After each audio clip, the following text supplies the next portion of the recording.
Kenya, the political heartland, drawing tens of thousands of mourners. The crowd, eager to pay their respects, overwhelmed security measures as they breached a gate and climbed over walls to get closer to the venue. Odinga, a prominent figure in Kenyan politics, was admired for his long-standing role in advocating for democracy and reforms. His sudden passing has sparked an outpouring of grief, with his supporters gathering in large numbers to honor his legacy.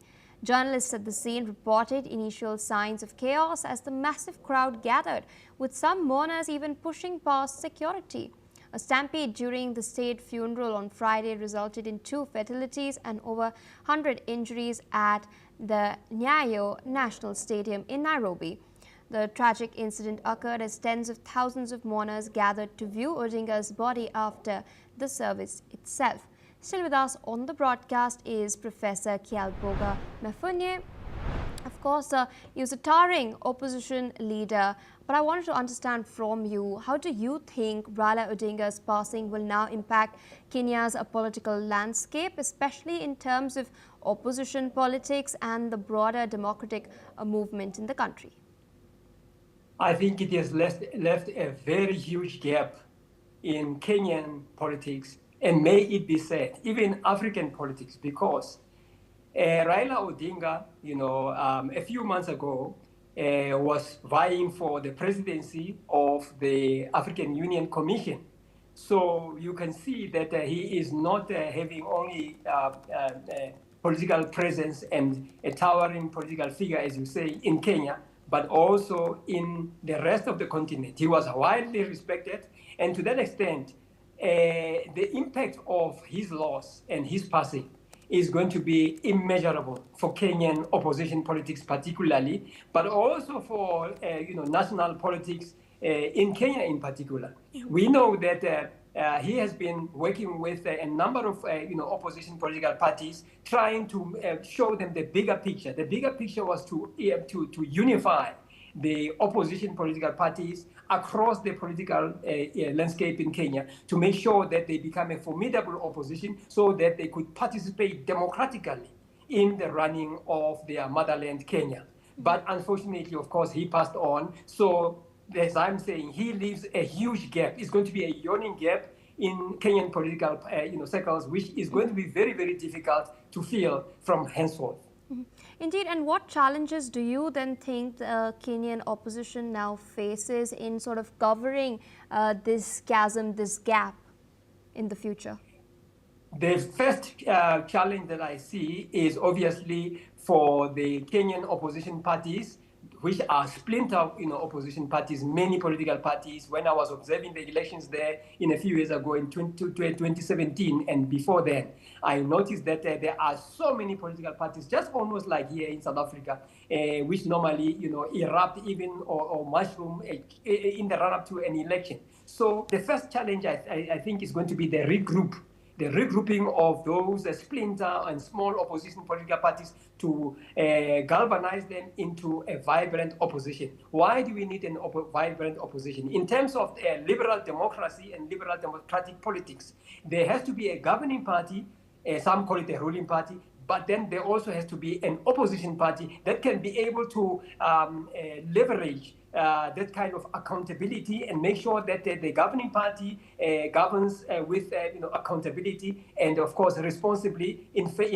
line with what the citizens want. And out of that, we expect a legitimate government to erupt or to emerge, whereby the governance trajectory is going to be democratic and is going to be covering the majority of the citizens, most of whom will be voters, because this is a system that also subscribes to changing of government through the constitutional and electoral means. Not like through the barrel of gun or through the military taking over, such as what we have just seen in not so very far away from where I am in Madagascar, where the soldiers have taken over. So in Kenya, we have been seeing the democratization of this space, whereby Raila Odinga and many other leaders in Kenya were trying to ensure the democratic consolidation of what the previous of his parents and the other political veterans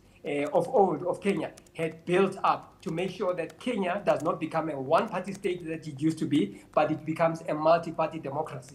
So that gap, obviously, of regrouping is very important. But secondly, there's also going to be the issue around who does the nation, especially the people who have been highly emotive, and sadly, by the way, we should say, or maybe I should convey my condolences to the two deaths that you mentioned.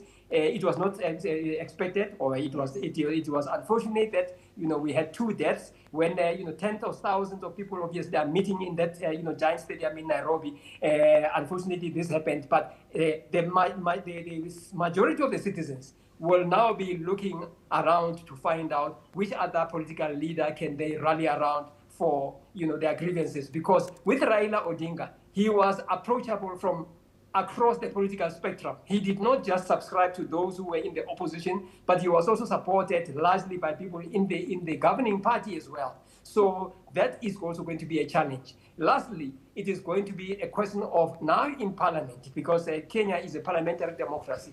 Who is going to be able to have a formidable, direction and guidance in terms of national politics, also in making sure that Kenya takes its role not only in East African politics, Uganda, Kenya, Tanzania, but also in the rest of the continent and the African Union, whereby we can have a Kenya that speaks with one voice, one strong political voice that can represent not only the Kenyans, the East Africans, but the rest of the Africans. All right, so with that, I would like to thank you for taking our time sharing your perspective with us on NewsX World. With that, viewers, we're shifting our focus to Egypt. We're now learning that Egypt has raised fuel prices for the second time this year as part of its ongoing efforts to reduce subsidies and address its budget deficit. Now, the latest price hikes are ranging from 10.5% to 12.9%. These come after a similar increase in April. Now, according to the Egyptian Ministry of Petroleum, diesel prices have risen by 2 Egyptian pounds, bringing the cost to 0.56 USD per litre. The ministry has confirmed that domestic fuel prices will remain frozen for at least a year following the recent adjustments. This move aligns with the government's broader strategy to reduce energy subsidies and bring domestic fuel prices closer to real market costs by December. The IMF has urged Egypt to continue reducing subsidies on energy and food while expanding social safety nets in order to protect vulnerable citizens. As part of an $8 billion loan agreement, Egypt is now working to implement these reforms in order to stabilize its economy. Despite the increase in fuel prices, the government has confirmed that it will maintain diesel subsidies even if other fuel prices rise above their actual cost in order to finance these subsidies. Still with us on the broadcast is Mr. Desmond Majikdunmi, political and environmental activist from Lagos. Thank you so much for your patience. Egypt, once again, for the second time this year, raising fuel prices. They're doing so in order to reduce their dependencies on subsidies, address the budget deficit as well. But we're also at the same time seeing a lot of pressure being put on Egypt because of the Red Sea shipping lane being adversely impacted by the war in the Middle East, the tensions between Israel and the Houthis in Yemen as well. In this context, how crucial is this move then? Should the Egyptian government also be careful to not let further hikes take place, as they've indicated, in order to control inflation domestically? Yes, it's a very complex, intricate matter. Countries like Nigeria just recently went through and is still going through the process and the effect of subsidy being removed on fuel, on petrol. It has a very strong spillover effect on the economy, and it's more the lower echelons of the population that actually feel the impact far more. It's a difficult situation, but it is inevitable. It's inevitable. And it's the beginning of a process that brings out the silver lining on this very, very dark cloud. because the reality is, whether we like it or not, whether we accept it or not, is that burning fossil fuel is deadly. Millions of people all over the world die as a result of burning petrol and diesel, and a lot of it is burned because of transportation.